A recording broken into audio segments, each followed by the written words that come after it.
नमस्कार. आज मी भेंडीची भाजी बनवते. मालवणी पद्धतीमध्ये सुकी भाजी बनवणार आहे. खोबरं वगैरे असं वापरून. तर चला बघूया. ही ना मी भेंडी घेतली आहे. एकदम मस्त अशी कवळी आहेत. छोटे छोटे घेतले आहेत भेंडे असे. आणि धुवून वगैरे स्वच्छ पुसून वगैरे घेतली आता. तर आता मी ती कापून घेते.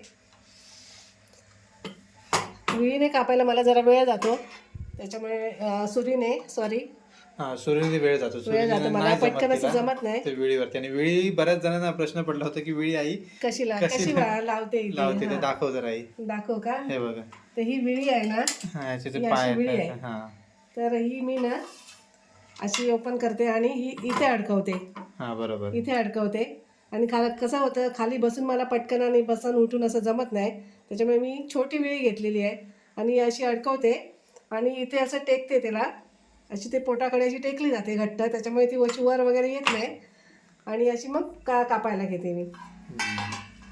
तर आता ही आईची टेक्निक आहे. हो, आता मी भेंडी कापायला घेते.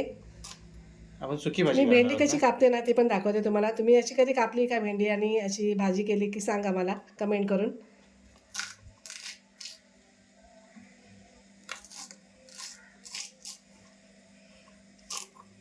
अच्छा, अशी चार.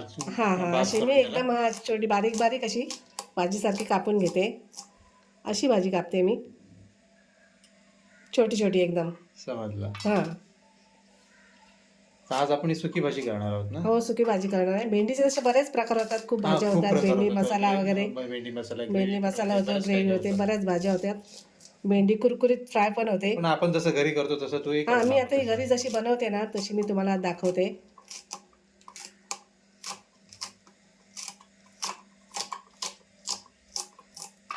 अशी मी कापून घेते भाजी एकदम बारीक बारीक. भेंडी बघा मस्त अशी बारीक कापून घेतली. ही 1/2 किलो भेंडी आहे.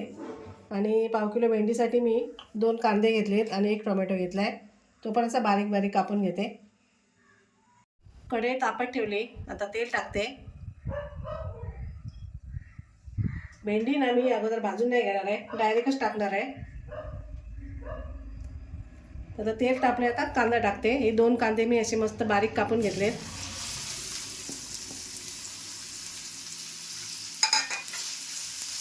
कांदा जास्त करपवायचा नाही, फक्त असा मऊ करून घेणार आहे. कांदा मऊ झाला आहे.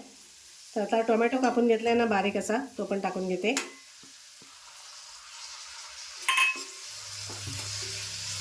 कांदा टोमॅटोमध्ये मीठ नाही टाकणार आहे मी, असाच मऊ करून घेणार आहे.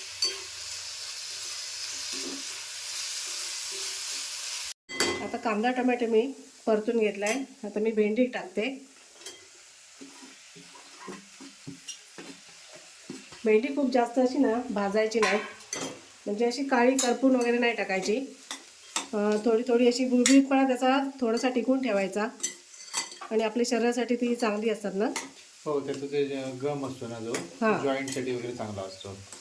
अच्छा, म्हणून तो पूर्ण एकदम भाजून त्याचं पूर्ण एकदम सगळं ते गम घालून टाकायचं, चिकटपणा घालून टाकायचं नाही. हां, बरोबर. आणि भेंडी तुझी ना अशी पण म्हणजे जास्त नाही भाजली, नॉर्मल गेली तरी छान लागते. बघितलं ना, छान लागते. हो, तिला चव स्वतःला असते, त्याच्यामुळे चांगली लागते. काही लोक तर काही बरेच जण आहेत कच्ची पण खाणार आहेत भेंडी. बघितलं, कच्ची पण खातात. चावून करून लहान मुलंही खातात आणि बरीच लोकांना सवय असते, बिंदास खातात. म्हणजे काय फरक नाही पडत. ते कडू नसते, काय नसते, चांगलीच असते. तर मी पण आता जास्त अशी काळी वगैरे करणार नाहीत. जसा हिरवी जी आहे ना तशीच ते हिरवापणा त्याचं ना हिरवटपणा टिकून ठेवणार आहे. असं हीच भाजी असं नाही, म्हणजे हीच भाजी असं नाही, कोणत्याही भाजी असल्या सगळ्याच भाज्या जास्त शिजवायच्या की जास्त हे करायच्या नाही. सगळं निघून जातं, त्याचं जीवन जातो, बाकी काय नाही. अशी व्यवस्थित ना परतून घ्यायची 2-3 मिनिटासाठी. मग त्याचा बुळबुळीतपणा आपण तेवढासा नाही जाणवत असा. मीठ टाकलं ना भाजी अशी टाकल्याबरोबर तर ते जास्त बुळबुळीत होते. तर मी 2-3 मिनिटासाठी अशी ना परतून घेते. मी परतून घेतली. तर आता भेंडी बघा अशी बुळबुळीत झाली ते एकदम. तर मी थोडा वेळ ना असं झाकण लावून ठेवणार आहे. आपण मसाले काहीच टाकलेले नाहीत. भेंडी भाजून झाल्यानंतरच मी मसाले टाकणार आहे. तर आता मी 2 मिनिटासाठी गॅस कमी करून थोडंसं झाकण लावून ठेवते.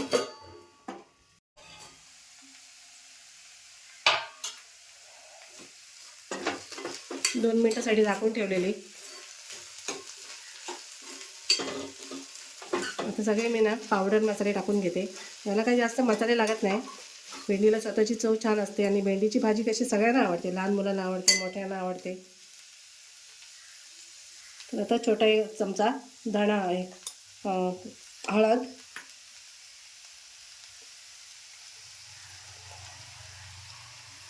एक चमचा धणेपूड, एक चमचा जिरापूड आणि हा मालवणी मसाला एक चमचाभर.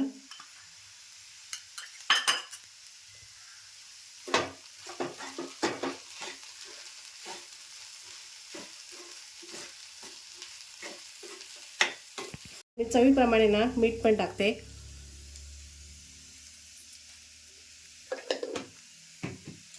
आणि भाजी ना ढवळून घेते जरा. मसाले आपले ना असं लागलेले आहेत खाली, ते थोडं लागतंच ना खाली, लागतं थोडं. मग त्यासाठी आपण थोडंसं मी पाण्याचा हापका मारणार आहे. भाजीतला गुळगुळीतपणा होता ना सगळा निघून गेलाय. अजिबात भाजी गुळगुळीत नाही आहे. आता सगळा मसाला निघण्यासाठी ना मी थोडासा असा पाण्याचा हापका मारते आणि झाकून ठेवते जरा वेळ, म्हणजे चिकटलेलं सगळं निघून येईल. भाजी मस्त तयार झाली आहे आणि मस्त ओलसर पण झाली. आता मी ना कोकम टाकते. हे मी 2-4 कोकम घेतलेत, तर हे कोकम टाकते. आणि मी ओलं खोबरं किसून घेतलं आहे थोडंसं, ते सुद्धा टाकते.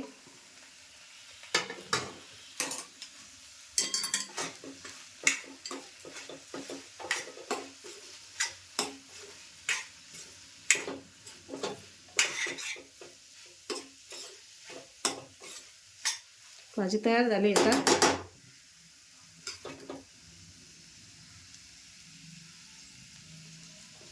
आता गॅस बंद करते. मस्त अशी भेंडीची भाजी बघा तयार झाली मालवणी पद्धतीमध्ये. तुम्ही सुद्धा करून बघा असं कोकम वगैरे टाकून. कोकम नसेल तर खोबरं वगैरे टाकून वरती हो हो, कोकम नसेल तर आमचूर पावडर किंवा लिंबू टाकून पण करू शकता. व्हिडिओ आवडल्यास लाईक करा, कमेंट करा, शेअर करा आणि आमच्या चॅनलला सबस्क्राईब करा. धन्यवाद.